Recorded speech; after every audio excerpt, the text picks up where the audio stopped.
So it might seem like a subjective question, and if we're being honest, that's exactly what it is. But everybody wants a black and white answer to a grey question, so let me just say that the only way to answer this question properly is to answer it yourself after watching the video.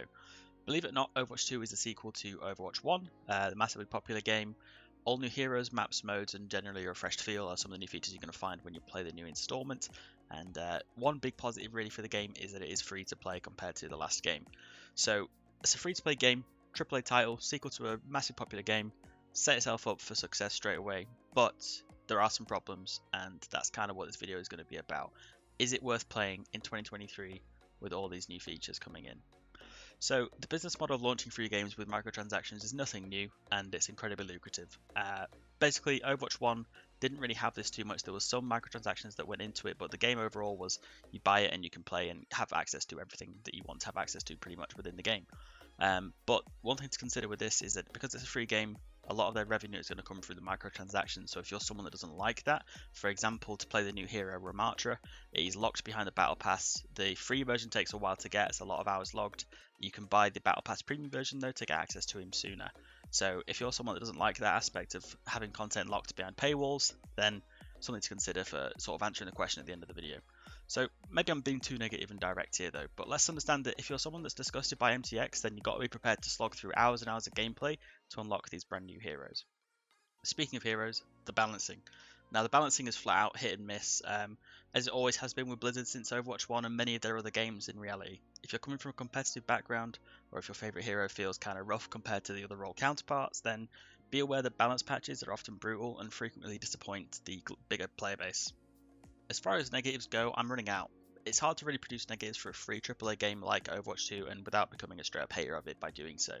Something to note though in particular is that the return of the Overwatch World Cup in 2023, as you see on screen now, is something that's going to provide all new hype through skins, modes, events, there'll be content on YouTube, everything, and it's going to be a massive event to look forward to in the year, as well as all their usual seasonal ones they push, and yeah, it's something that's coming back though and people love and people are really excited about on Twitter especially.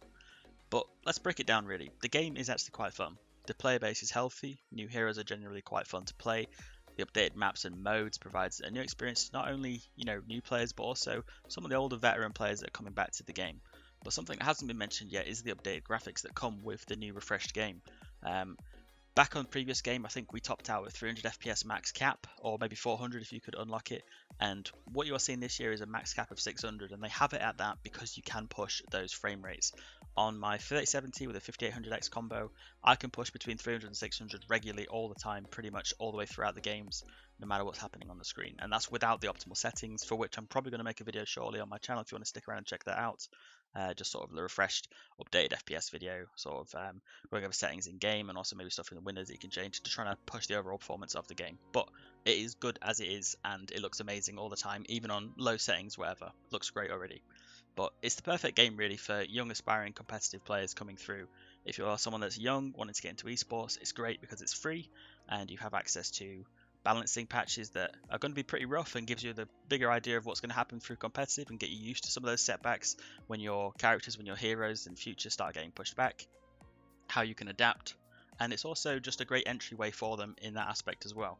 Having said that, it's also a great balance then between sort of the new player and the upcoming competitive players, and also the casual players and the older veteran players as well, because it is so casual based and just fun and enjoyable to play.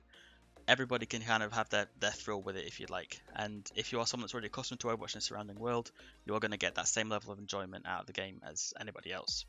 Far too often negativity follows the popular games, and often it's rightly so, but in the case of Overwatch it has to be said that from a holistic point of view the sentiment really is quite positive. It's a good game, it's a great experience for the majority of players from new to old, and if you're a casual player I'd argue it's almost a perfect game for you with such a casual focused aspect to it and lots of modes that you'll enjoy if you're someone that's not interested in being super competitive. So if you're really asking that question, is it worth playing going into 2023? You've got bags of content coming out, you've got disappointing patches to consider, but with all things actually considered, in my opinion, it would be something worth playing going into 2023.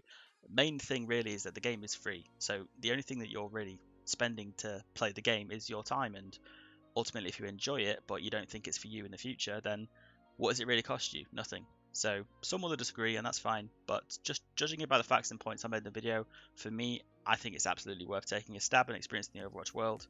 Maybe for other people it's not. I don't know. At the end of the day, it's a free game. You can try it out, have your fun, see what you think, and yeah. Look out for future videos, and I'll catch you in the next one.